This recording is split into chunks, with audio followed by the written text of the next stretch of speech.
So welcome to the seminar of the Sony Astani Department of Civil and Environmental Engineering. Today our speaker is Shan Huang. Shan was born in Fujian province in southeast China. Studied in Beijing, where he received his diploma, both as Bachelor of Science and Master of Science from Tsinghua University. I think we have many students in our department from Tsinghua. Then he went to the University of Buffalo, which is upstate New York. I think they have snow now, I'm sure, on the ground, where he received, do they have snow now? Yes. Yeah, okay, it's a safe bet. Where he received his Ph.D. Actually very recently, since he told me it was awarded 2 days ago. So I think we don't forget to congratulate him. So we are very honored to have you, Shan, and you're going to be talking about transportation engineering. And he told me that he's not yet an expert, but he's a future expert in transportation engineering. So Shan, you have the floor. Put it here.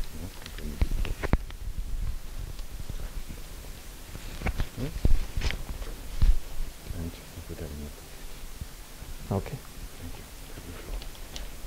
Okay. So thank you, Dr. Bardet, and so thank you everyone, ladies and gentlemen. Welcome to this seminar. So in today's seminar, I'm going to talk about next generation transportation simulation and modeling tools. Before I can explain this title to you, I want to give you an overview of our current transportation system in the United States. So I want to say our transportation system is currently having 4 problems. The first problem is the traffic congestion. And in each year, the US is wasting $87.2 billion due to congestion. And the congestion also costs us $2.8 billion gallons of fuel and 4.2 billion hours of travel time. So these are huge numbers we want to reduce. And the transportation system is the biggest producer of this negative environmental impact. In 1960, out of 100 gallons of petroleum products, only 50% of them are used in the transportation sector. However, in 2009, this portion has increased to 71.85%, which means out of 100 tons of petroleum, 71 tons were used in transportation. So the combustion of fuel causes a lot of environmental impact and emits greenhouse gases. The third problem is traffic accidents. In 2009, there were 43,000 traffic deaths. And I don't think you have an idea what this number means. If we convert this to an hourly rate, that means 6 people died from traffic accidents in each hour. So during my seminar, 6 more Americans will die because of traffic accidents in the US. And if we right, you're right. But we all know that. We all know that the population in the United States is very big, so we don't think this number is big. However, if we take a look at the number of accidents, it will be 10.6 million accidents per year. That's a huge number, isn't it? And the United States is now having lower and lower traffic safety ranking among the most well-developed countries. And the fourth problem is not quite often seen. It's the loss of functionalities under extreme events and disasters. Let me give you a quick example. In 2008, there was a hurricane called Rita, which hit Texas. During the massive evacuation, the queue piled up to 100 miles on Highway I-45. This is called loss of functionality. In order to overcome these problems, we first have to study the transportation system. And my way of studying this system is simulation and modeling. So my whole doctoral study is about the simulation and modeling of transportation system. And in today's lecture, I'm summarizing the most important parts in my research. And I divide them into 6 research subtopics. The first one is called online traffic forecasting. The second one is large-scale simulation. The third one is dynamic demand estimation. And we have human-in-the-loop simulation, IntelliDrive simulation, and intelligent intersection. And I combined these two and these two. So there will be 4 left. And this one will be very briefly introduced, so we can have enough time. So after a brief introduction, I'm going to talk about the first topic, online traffic forecasting. And also this spinning network, which is my tool, the tool I invented to deal with this problem. So problem statement first. What is the problem? So this is a series of data. Let's say traffic volume. I don't know if you know what traffic volume is. Traffic volume is the number of vehicles that pass a certain spot in a network, in a link, that pass a certain location. Sorry, certain location. Why am I tongue twisted? So in a certain time interval. So let's say 8 vehicles have passed this spot in a minute. Then the volume of this spot in a minute is 8 vehicles. So these volumes are of a 1 minute resolution. And if we add them up, it will be aggregated. So we get 5-minute aggregated volume data. And these data are sorted by time. So let's suppose this is the current time. And these 30 vehicles will be the volume in the last 5 minutes. And this 21 will be the volume of the next 5 minutes. What we know now is the historical data. And we want to predict the volume in the future. So that's the traffic forecasting problem. And by online traffic forecasting, we just mean to do it in an online fashion, to do it in real time. We want to predict the volume in the next 5 minutes. So we don't want to spend 5 minutes doing that. We want to get that immediately. I want to summarize the existing algorithms that are used for traffic forecasting. We have nearest neighbor, neural network, ARIMA, and Astani. I don't have time to introduce all of them, but they have 2 big problems. The first problem is they are too slow. The second problem is some of them need pre-processing, so they cannot be used in an online application. Now, I created my own algorithm, which is inspired by human memory. If we compare human memory with machine memory, what do we get? The first difference is human memory is fuzzy, but machine memory is precise. Human memory always has association. So you get an idea and you can recall another idea associated. But machine memory doesn't have that. And human memory is stochastic, but machine memory it is deterministic. So these are the 3 differences. And these inspire me to create my own algorithm to forecast traffic data, which is called spinning network. In spinning network, the basic element is called a ring. We can also comprehend this as a layer of memory. So, please? Is it better to call human memory chaotic rather than stochastic? Because Chaotic? implies certain properties of stochastic processes which don't fit with human memory. That's a good point. I may have to change that next time. Thank you. So a ring is essentially a circular list that can hold data items. So it has a capacity, and data item, which is an abstraction of incoming data, can be put on it. And each ring has 3 windows. In this page, I'm going to talk about two of them. This ring is spinning at a constant speed. So a window is an area, is like, for example, 10% of the ring. It has a size. So a data item, when it's input to the ring, you will be going through this input window. And when this region, which is exposed by the input window, has some vacant location, vacant spots, the input will be put on that. However, if this whole input window is occupied, then all these items in this input window will be compared with this input data item, and the closest one, the one has the smallest similarity index, will be merged with this incoming data item, and the merged item will replace the original item.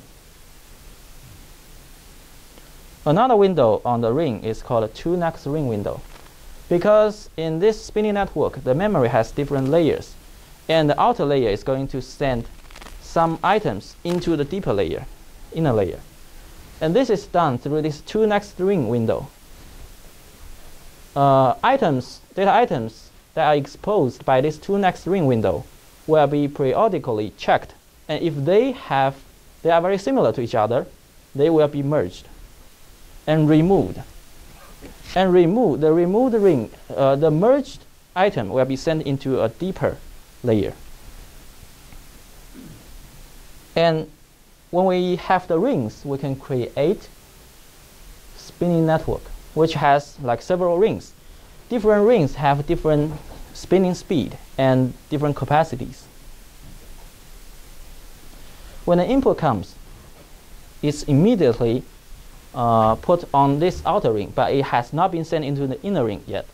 However, each ring, when it receives an input, you will immediately generate an output through another window, the third window called output window.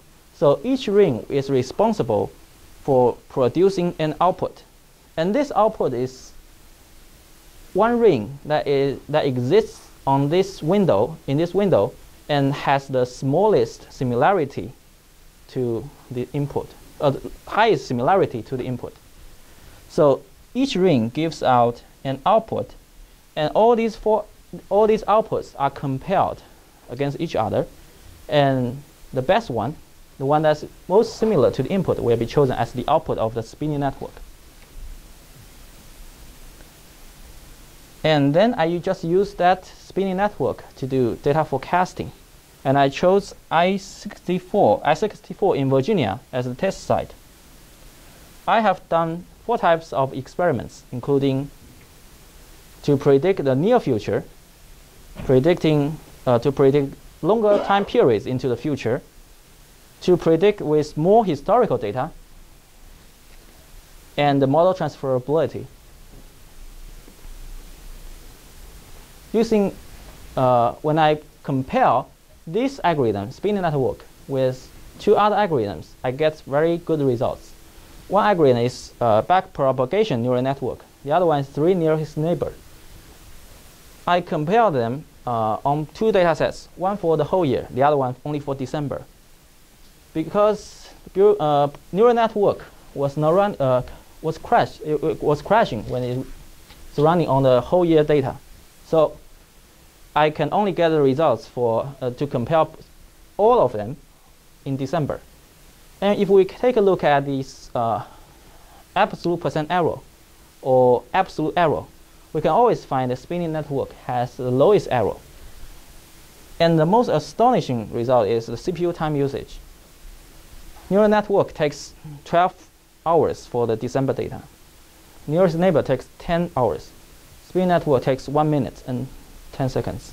So that's a huge improvement. And I have some figures showing you how it's performed better. So this is actual volume. This is predicted, the absolute % error of the predicted value. And we can see this bottom, this line in the bottom denotes spinning network. And this is the neural network. This is 3 nearest neighbor. And this is actual volume versus absolute error. And the one in the bottom is spinning network. And if I compare nearest neighbor with spinning network and compare the months of the year, I can find that no matter which year I'm making the comparison, spinning network always works better. And then I made a regression of the actual volume versus predicted volume. So an ideal prediction should be a straight line. Actual is equal to predicted. But we always have errors, and that's why we have different regression results. And this one is the spinning network. It has the highest R-square value. And then I try to predict longer time periods into the future, like 10 minutes into the future, 15 minutes, 30 minutes. The error is increasing, but even when it's predicting 30 minutes into the future, the error is still slightly lower than that using nearest neighbor. And then I try to use more historical data to predict the future. So when I get more data, more historical data, I can achieve higher predictive accuracy. And then I try to use a trained spinning network to predict another site. I train it using this, the data of one site. I directly use that to to estimate the traffic volume in another site. And it seems that the volume, the error, and absolute error are also very affordable.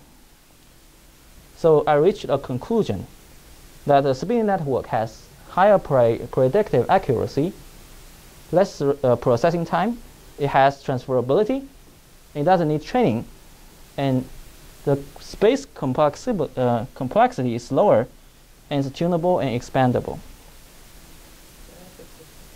Please? You said you look in the past, the longer you look in the past, the better, right? Yes. Do you take into consideration the context, like for example, if you want to predict the traffic on Monday at 4 p.m., you don't want to look at like Monday for, I don't know, Sunday or Friday? No, I didn't do that. I didn't put that into concern, but the result is better. What you have said can be that can be solved by time series analysis, which is like ARIMA I just mentioned, but that's not something I'm using. Okay, so that was my first research topic, and then I want to talk about the next research topic, which is dynamic travel demand forecasting in large-scale simulation. Sorry for jumping from one topic to another. Let me first give you an idea of what the problem is. In traffic simulation, we have a network, and we have travel demand. Travel demand means the desire to go from one place to another. And the travel demand is always represented or quantified using ODE matrix, origin destination matrix. What is an ODE matrix? In transportation engineering, the whole network is divided to a lot of traffic analysis zones. And we have aggregate value representing how many trips will happen between each zone pair, between one zone to another. And that becomes an ODE matrix. Okay, so we have this network, we have ODE matrix. However, the travel demand itself is not directly does not directly generate any traffic. Only after we perform this assignment function, we can get traffic volume onto each link. So network and demand together, when they undergo this assignment function, we get the traffic volume on each link. So this is called assignment. Now, sometimes we don't have accurate demand. We have inaccurate demand. Then if we have a network, we have real traffic volume, and we have inaccurate demand. Then we perform another reverse function called estimation to get accurate travel demand. So estimation is kind of a reverse of assignment. And so we have the definition of ODE estimation. And ODE estimation is always a combination of two problems. The first problem, the leader problem, is the estimation. So we won't have estimation. However, each estimation problem is coupled with one assignment problem. So with different assignment function, the estimation result will be different.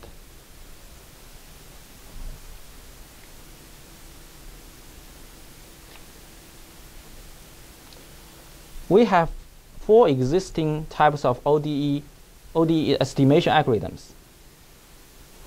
This one is very primitive. These 2 are analytical, and this one is heuristic. I don't have time to explain them all, but they have problems.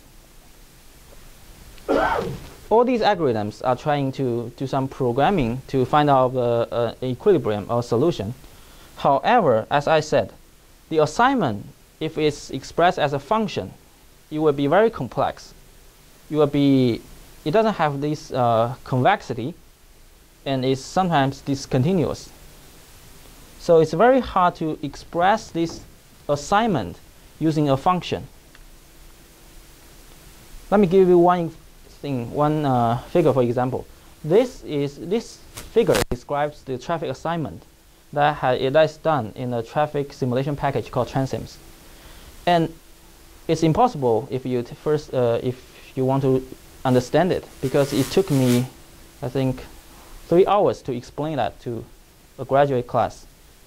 I just want you to have the impression that it's very complex. Now, this very complex assignment cannot be expressed in mathematical form.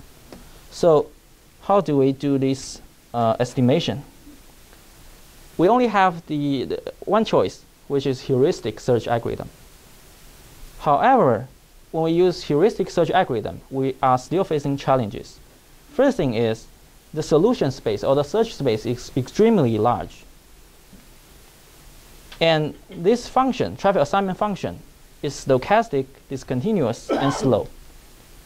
Previously, somebody has used GA, genetic algorithm, to solve this problem, but it has limited success, especially when the network is big. And I want to describe what genetic algorithm is. So you have a population, which is a collection of individuals, and each individual represents a possible solution. And these solutions can be evaluated using a fitness function. And according to their fitness, they will be processed by mitigation, crossover, and mutation functions. And then a new population will be created. And then a new population will undergo the same process until an optimum solution is found. But my algorithm, the algorithm I'm proposing, is called Semi-Heuristic Algorithm. It's essentially genetic algorithm plus one important element called the plan analyzer. This sentence is very long, but let me read it. The plan analyzer guides the research process in an intelligent way by identifying the ODE pairs that are most relevant to the volume discrepancies. In other words, when we compare the simulation results to the actual volume, we can find discrepancies. And according to the discrepancies, we are no longer performing random mutation or random crossover. We just focus on the cells in the ODE matrix that are most relevant to these discrepancies. And that requires an analysis on some simulation output, the routing decisions. Another thing is I'm dividing the whole day into a lot of time intervals, and the intervals are processed, estimated one by one. So here is a flow chart. We have a lot of individuals, which are a lot of ODE matrices. And suppose we have a computer cluster. Then we can run TRANSIMS, the simulation, on different computers to get the results. The result is traffic flow. And if we don't take a look at this part, then it becomes a simple genetic algorithm. So we get their fitness, and then we sort the results and perform these genetic operations. However, with this plan analyzer, the genetic operators, especially the mutation operator, we are focused on the cells that are most relevant to these discrepancies. And this is how I design the experiments. So we have initial demand. So why do we have to design these experiments? Because in the reality, we never know the true demand. So we can never verify our result. We cannot say if we already have found the true demand. So I made some experiments. We have initial demand. Then I randomly change the demand and make it true demand, so-called true demand. And then I perform a simulation based on the true demand. I can get so-called a true volume. And I use the true volume and this initial demand. And then I perform this semi-heuristic estimation to see if it can find the true demand. So that's how I design my experiments. So the first experiment is on a small network, small scale, which has, I call it small scale not because it has only 144 links, but because it only has 9 traffic analysis zones. So the ODE matrix is 9 by 9. It's easier to explore. On this network, I compared genetic algorithm and semi-heuristic algorithm. There is a little bit difference. They do have differences, but not very big, just very slight. So I can say genetic algorithm is slightly worse than my proposed algorithm.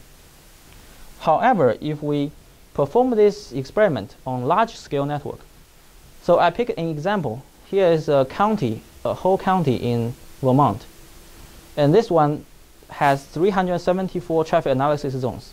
So the ODE matrix will be 374 by 374, and it has 7 types of trips. So there will be 7 ODE matrices that big, and the result is very different. Without this plan analyzer, which means if I use a plain GA, I can only get like 60% error. However, with this plan analyzer, finally I got almost 10% error, below 10% error. So when I apply this algorithm on large-scale network, the result is very different. And here I'm showing the difference for each hour that I estimate. So I reach a conclusion. So the speed of SHA is faster, the quality is better, and it successfully found the true demand. So that's my second topic. After this, I want to talk about next topic, which is human-in-the-loop simulation. And this one will be introduced very briefly. First of all, in transportation engineering, we have traffic simulators. The traffic simulators are just is a simulator that simulates the traffic in the whole network. It has well-calibrated network realism, which means the car following models and the lane change models are all calibrated against real data. However, it doesn't have the level of detail we want. On the other side, we have driving simulators. Driving simulators are just like cars, but they are fake. And they are very good for studying drivers' behaviors. However, they don't have this network realism, which means the environment is pre-programmed. No matter how you drive, other cars will not pay attention to you. They just drive at their own traces. So I integrated them using network. And this is the one photo. This is one photo. So you can sit in the driving simulator and start driving. And this graphic output is from the traffic simulator, and it has network realism. And I also use this integrated simulator to study the environmental impact and fuel consumption. that are caused by different human factors. And this is also one picture of the 3D view in the traffic simulator. So I just give you a rough idea of what it is. And the next thing is the most interesting topic today, which is called IntelliDrive Simulation Testbed. And this is something I'm currently working on. So I just want to say it's a very exciting decade. This decade, it is very exciting because the physical network, the highways, is becoming an information network because we have wireless communication. IntelliDrive is a research initiative proposed by the US DOT and supported by US DOT, Department of Transportation. And the core of IntelliDrive is the connectivity. So vehicles, infrastructure, and handheld devices like your smartphones are connected through the wireless network. And this can create us a lot of interesting applications.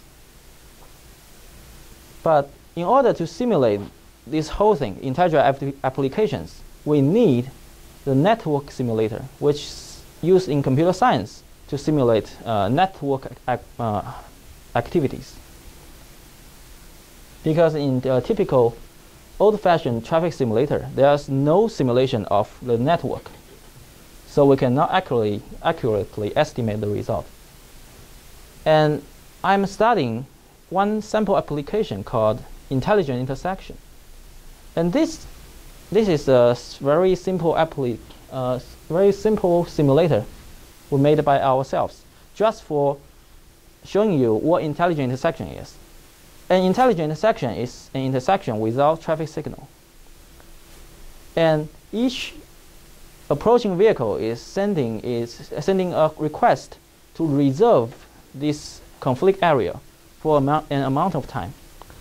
And if this reservation gets rejected, the vehicle will slow down. Otherwise, it will proceed. So in this figure, the green vehicles, the greens are the vehicles that have made their reservation. The red are the vehicles that haven't made their reservation. And the yellows are the vehicles that have passed the intersection. Are you talking about autopiloting in all the cars? Like that, things like that. That is in the near future, you have in mind. Maybe in the near future. So this is a sample application. So I can fall asleep. Yes, you can fall asleep. You cannot fall asleep because the red guy is there. But the red vehicles, red guys, are becoming green. So this only gives you a simple idea of what intelligent intersection is. And that concept was not proposed by myself. It was proposed by another research team in the computer science program at UT Austin. However, their research has a lot of limitations that are very hard to overcome using their methodology. The first problem is they use a custom developed simulator, which it was written using Java applet. So they wrote their own program like the one I showed you. And that program was very simple, and it has very unrealistic traffic simulation. They are just rectangles, not vehicles. And that one doesn't have the ability to simulate communication. And the biggest problem is that protocol they proposed cannot avoid collision. So here is something inside the traffic simulator I want you to know before I can move on.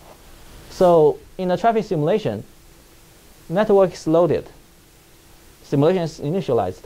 Then in each simulation step, some vehicles are released onto the network. And then two most important models are performed. One called car following, which is responsible for the longitudinal movements of vehicles. Another one called lane changing, which is for the lateral movement of vehicles. And then some vehicles are removed from the network. And this is performed, this procedure is repeated step by many steps, repeated many times. So each time it's called a simulation step. And then the network is unloaded and we reach an end. What I am doing is to implement a function here, called implement function here, that will be executed after each time step. So in this function, I will be able to override some vehicle behaviors.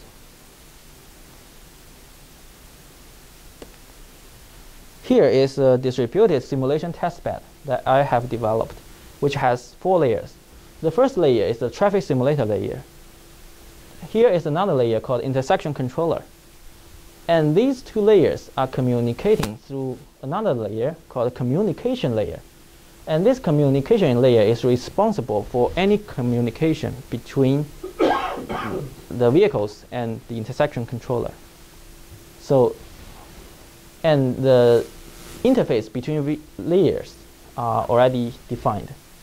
So only this layer is dealing with a specific traffic simulator. So I can just modify some code here to change from one commercial software tool to another without modifying other source code.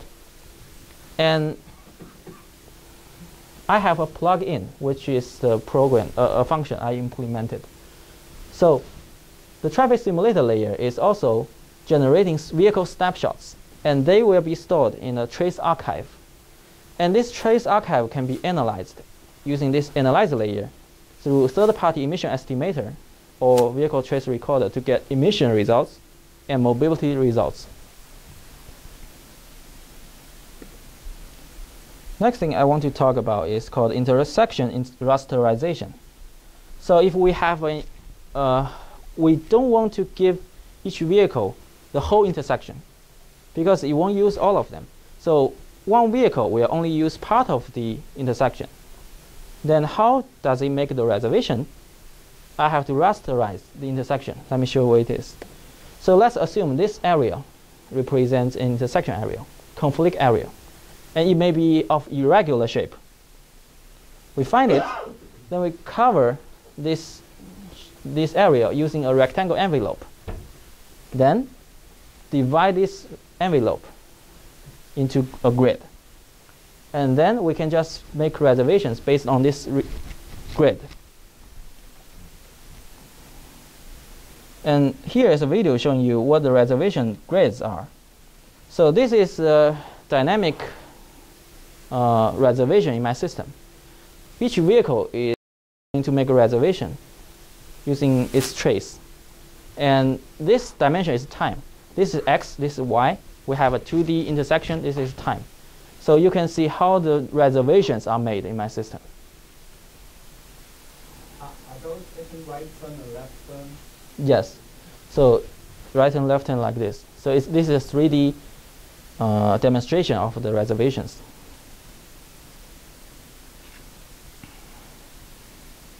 Okay. Another thing I have done is to improve the protocol.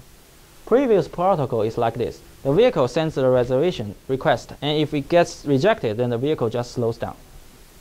It's very simple, but it cannot avoid collision. I made some improvements. The first thing is I will give a suggested deceleration to each incoming vehicle. This is very simple. Dmax means the maximum deceleration. And this deceleration is calculated in a way that if the vehicle keeps this deceleration, you will reach a stop at the stop line.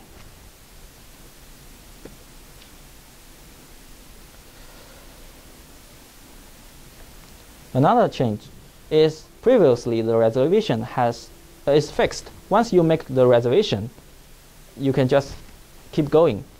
If you don't want this reservation, you have to cancel it.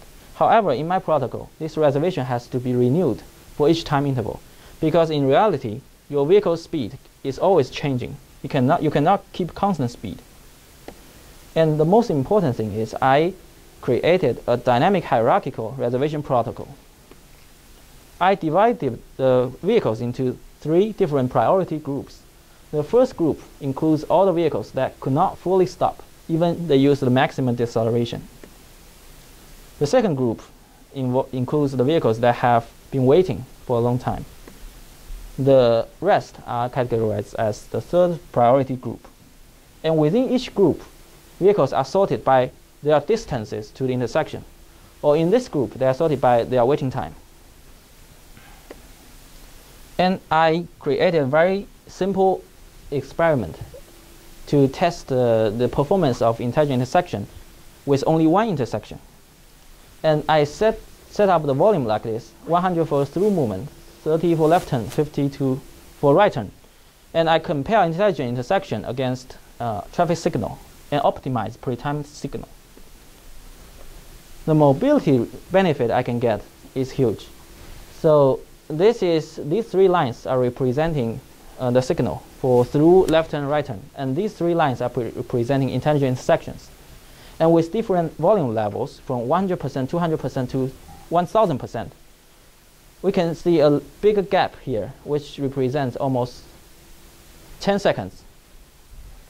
So the average travel time has been saved. And I also connect that to an environmental analysis tool called CMEM, which can use the trace of vehicles to estimate the fuel consumptions. And for each emission and fuel consumption also, at different volume levels, we can see a 10% reduction, which is huge. So my conclusion will be 10% mobility enhancement, 10% environmental benefit, and most importantly, my simulation testbed has been validated. So I will jump to a quick summary. So the main contributions in my previous study include the invention of spinning network and the application of it on short-term forecasting, and a semi-heuristic algorithm for ODE estimation, a prototype human-in-the-loop simulator, a simulation testbed for IntelliDrive applications, improved protocol for intelligent intersection, and evaluation of these environmental benefits of intelligent intersections. And my future research directions include IntelliDrive methodology and applications, and environmental impact and energy consumption analysis, large-scale agent-based modeling, online simulation, emergency planning and disaster mitigation, and swift development of simulation models. And these are my funding sources, intended funding sources. So I think I exceeded the time a little bit. Thank you very much. I think we can take some questions for anybody have questions? Yes, Shan. In the spinning network, you showed like 3-4 levels of circles. Do you have some analytical results which suggest what is the optimal number of the circles, or did I miss something there? That's a very good question. Actually, the number of rings is an important parameter that has to be tuned. And I have done some experiments showing which number is the best.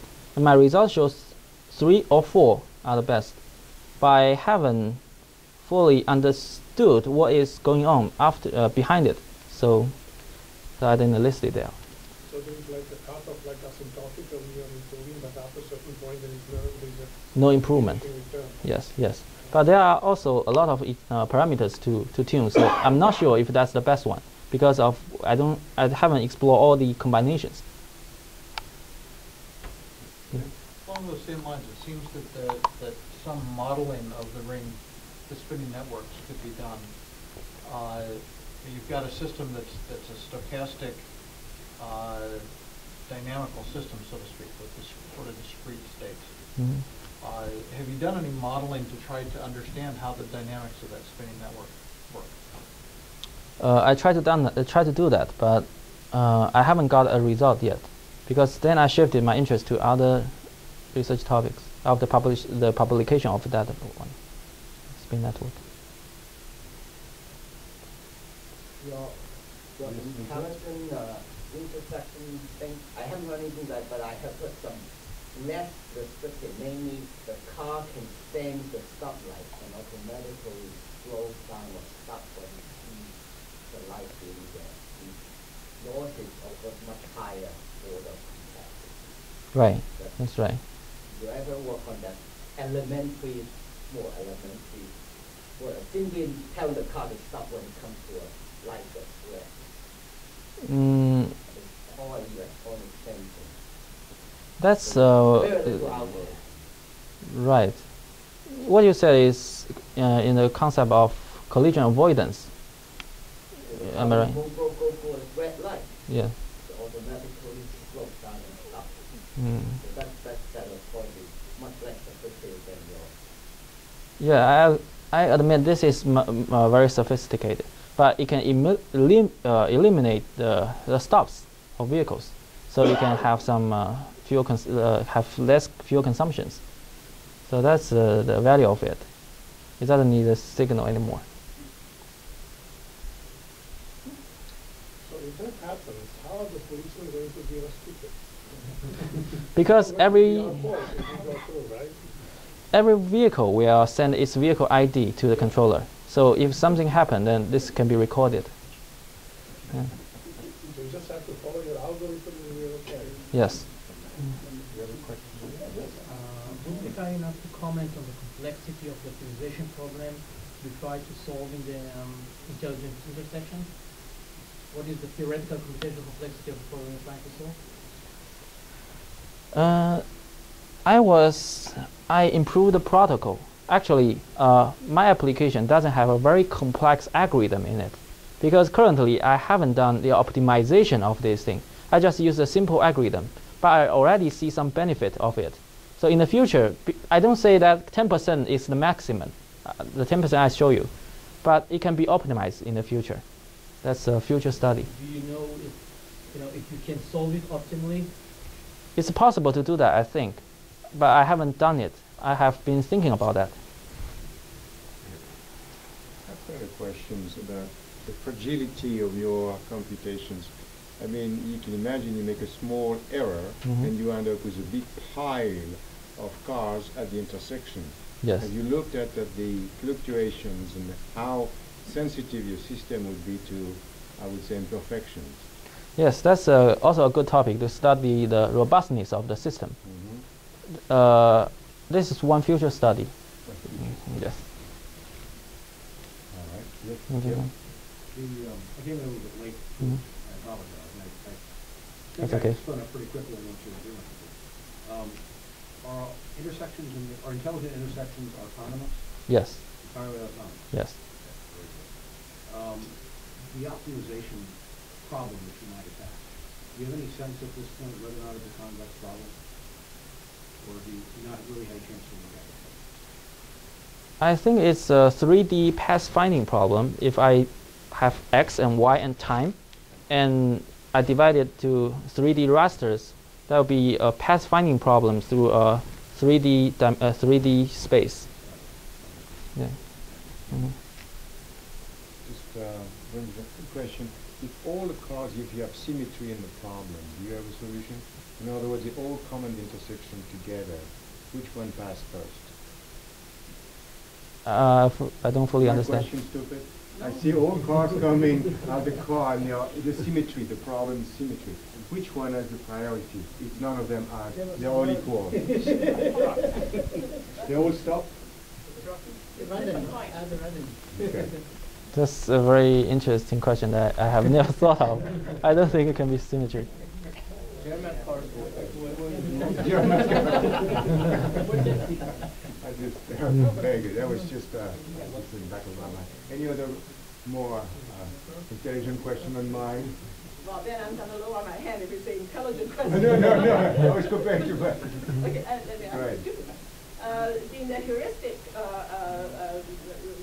generic algorithm, what's the connection of that with the hybrid generic algorithm? I mean, GAs are hybridized. Basically, you hybridize a local to a global search, so which seems to have very close similarity to the method. But the local search then speeds up the global search by knowing the local topology. Right? Is it what you are doing essentially that, or there's something else? Let me go back to this slide.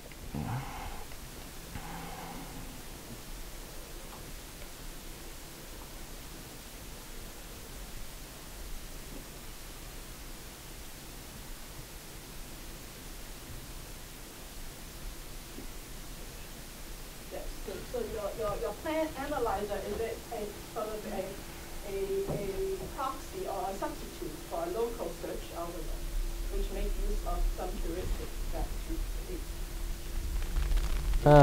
it's not local. I think you have a very good point, but this is not a local search guider. It's essentially doing it's guided search, but it's because of you can. It's guided by local information, right? Because otherwise, if you search locally, it won't take you any time. It doesn't have to be locally. It's not local search. You know what information and to put in, and what is the basis of the heuristic. Okay, so in each simulation, there will be an output, which is the routing result. And the routing result shows the path of each vehicle. And if this link has a lot of paths, a lot of vehicles passing it from this OD pair, then I know this OD pair should be paid more attention. So it's not like a local search because it's still heuristic. It doesn't involve any local search operator in it. So the whole heuristic is a rigorous condition. Namely, it's only the comparison is the number of connections. Right. Is that you don't tinker around with the heuristic. Mm-hmm. I just don't. When I wrote this, I didn't have this local search operator in mind. So they are close, kind of close. It's the same idea, but it's just local not in the spatial sense. All right. It's local in the matrix sense, I believe. Yes, in a sense. Okay, yeah. Okay. Is there any more questions? If not, I think we should thank our speaker. Thank you. Thank you very much.